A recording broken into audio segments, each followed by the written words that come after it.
Alhamdulillah, wassalatu wassalamu ala rasulillah wa ala alihi wa sahbihi wa man tabi'ahu wa wala.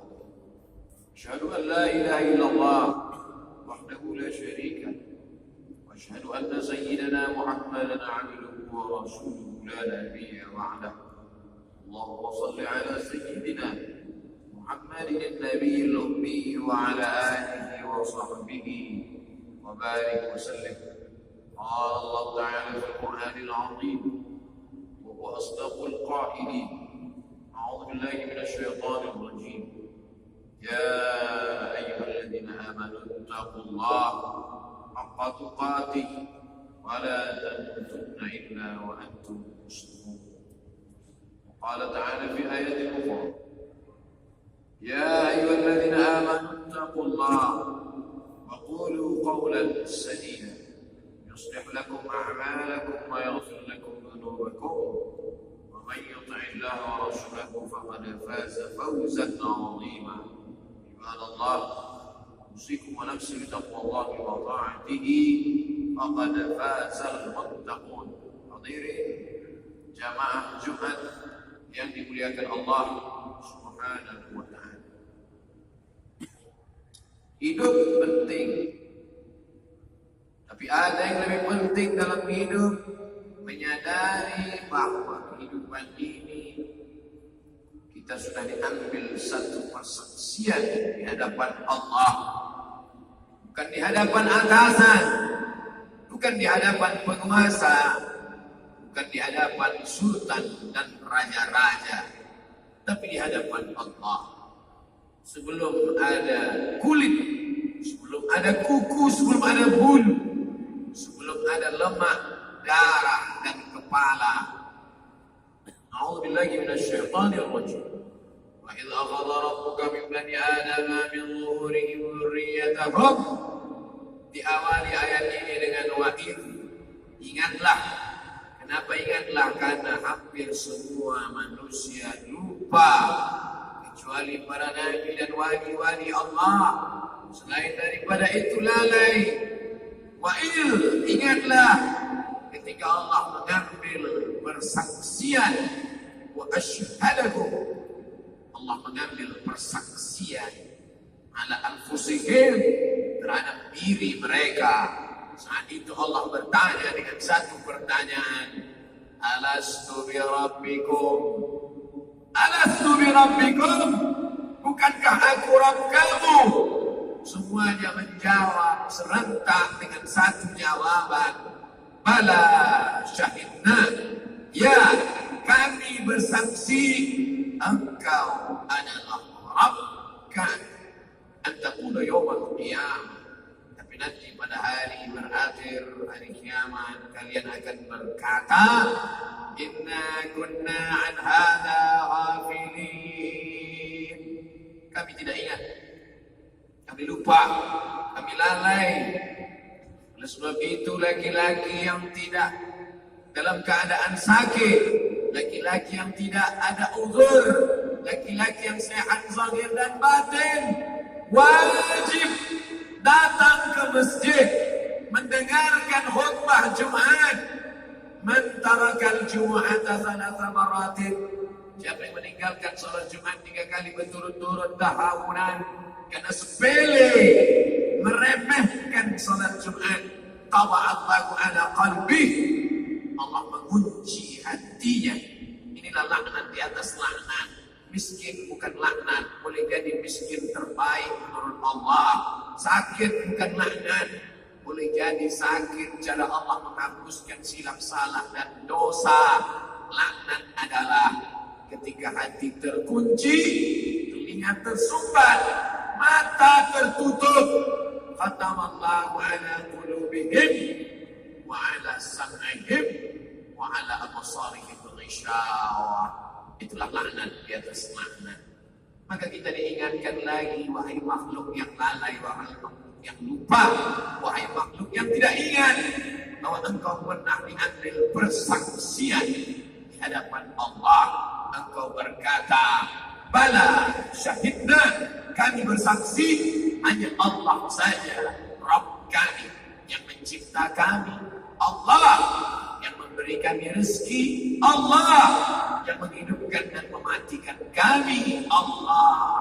Sekali la ilaha illallah sampai mati, la ilaha illallah kalimatu haqqin 'alaiha nahya, dengan itu kami hidup, wa 'alaiha namutu, dengan itu kami mati, wa biha nub'atsu, dengan itu juga kami nanti akan dibangkitkan di padang mahsyar menghadap Allah Subhanahu wa taala. Kalau sudah kau katakan la ilaha la ma'budu bihaqqin illallah, tidak ada yang disembah sebenar-benar disembah illallah kecuali Allah. Ini persaksian yang pertama. Jangan sampai kita mengkhianati persaksian, karena semua akan ditanya di hadapan Allah.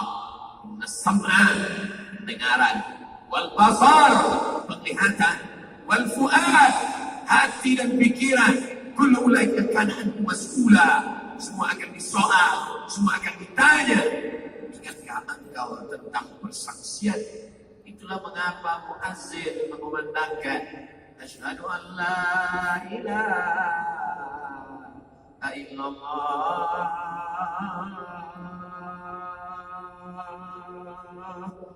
dan kita menjawab asyhadu an la ilaha illallah. Jauh sebelum muadzin mengumandangkan azan di masjid, 30 tahun yang lalu, 40 tahun yang lalu, ayah mengazankan buah hati melayan jiwa ke telinga kanan anak. Asyhadu an la ilaha illallah.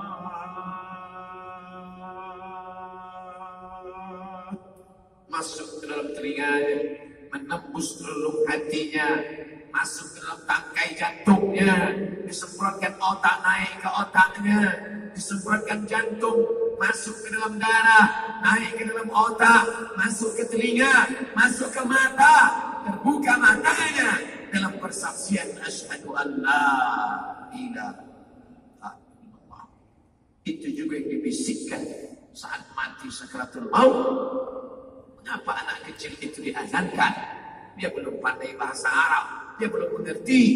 Mengikut Muhammad sallallahu alaihi wasallam yang membisikkan itu ke telinga Sayyidina Al-Hasan, Sayyidina Al-Husain, anak kandung Fatimah radhiyallahu anhum ajma'in, disebutkan oleh Al-Imam Abu Isa Ibn Sawrah At-Tirmidzi dengan status hadithun hasan, hadis hasan, layak diamalkan, satu level di bawah sahih.